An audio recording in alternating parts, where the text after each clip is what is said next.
Welcome back, everyone, to the Brian Crombie Radio Hour on Saga 960. I wanted to finish this conversation about democracy and our challenges tonight with a couple of suggestions of my own, based on both my historical experience within political parties and politics, and also my most recent experience running as a mayoralty candidate in the Mississauga mayoralty campaign. I think we've got some problems. And our turnout, our low, our dismal, our just our terrible turnout of 25% in the last Mississauga election, 30% in I think the last Toronto election, comparable to that in the last provincial elections and federal elections. I think shows that more than half of us don't care what goes on, or at least are voting with their feet, saying that this political system is irrelevant to our lives. And or we're not being listened to, which I think is also a lot of it, is that maybe we think it's relevant, but no one's listening to us, doesn't care, and our vote's not going to make a difference. And so I think there's a couple of things that I want to recommend to you that we really seriously need to consider. The first is referendum. I think that the 1988 election was a referendum on free trade. It wasn't exactly, but it was effectively that. I think that the turnout there was high. I think that the referendum on Quebec separation was significant. I think that referendum that have existed on changing of the electoral system have been significant. And I think that major policy decisions in our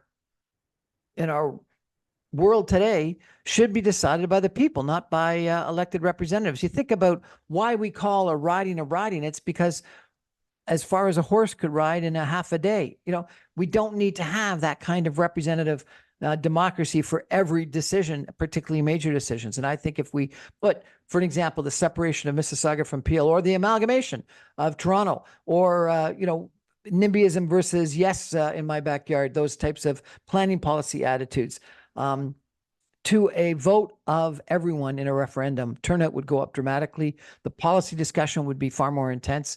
I think our democracy would be benefited. So that's number one, referendum. Number two is proportional representation. This doesn't necessarily obviously apply in a municipal election, but in provincial and federal, I think it does. And it comes to that minority voices deserve to have their time in the sun, their voice heard. The best example I can give you is that, there's Green Party people everywhere. They add up to 6-8%, but because they're not concentrated in one area, they don't end up winning a lot of seats. But 6% of Parliament would be 14, 15 seats, maybe more. And the Maxime Bernier party in the last election or two elections ago, had a comparable kind of vote, deserve that kind of seat representation in Parliament.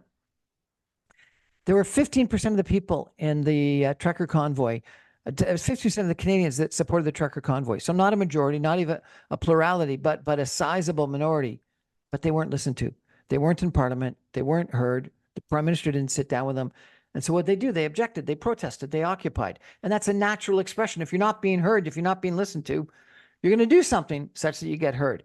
If Maxime Bernier's party had that representation in Parliament and those points of view were expressed, there might have been a chance that it would be a far more peaceful resolution of the different discussions that were going on. I think that preferential vote or ranked ballots, where you vote not only for your first choice, but your second or third or fourth choice, and successive ballots drop off the people at the bottom and add up all of the votes that are then rebalanced out, and not electing someone until they get 50.1% of the votes, I think makes a ton of sense. In the last Mississauga mayoralty election, only 25% of the people showed up to vote, and the winner got 36% of the vote. So I think the math is that the winner got something like 8% of the electorate. And yet that individual has a mandate to be the mayor of a city of almost 1 million people. I think that's kind of wrong. But if you had a ranked ballot or preferential ballot such that, the 64% of the people that did not vote for the ultimate winner, maybe they would have in subsequent ballots, or maybe they would have voted for each other in subsequent ballots. And the end result of who could have actually got 50.1% would have been very different. And I think that would have been better.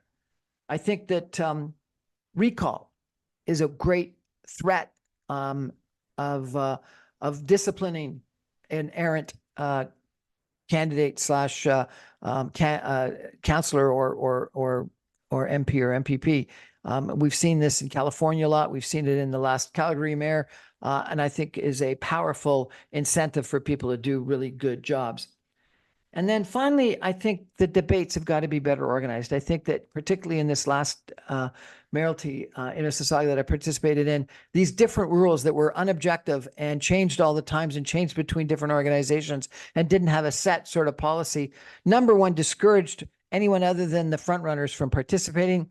Number two, limited the voices that could be heard in society, and became a self-fulfilling prophecy. Because if you're not going to get into the debate, you're not going to get reported on the media. People aren't going to know what you're all about. And so therefore, they're not going to pay attention to you. And so therefore, by, self-fulfilling prophecy, you're not going to end up having a big vote. And I think we're robbing people of the opportunity to listen to different voices, different ideas.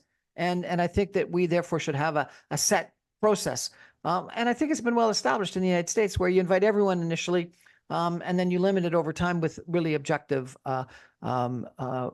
full results as the way that you narrow it, and you don't get down to the front runners until near the end.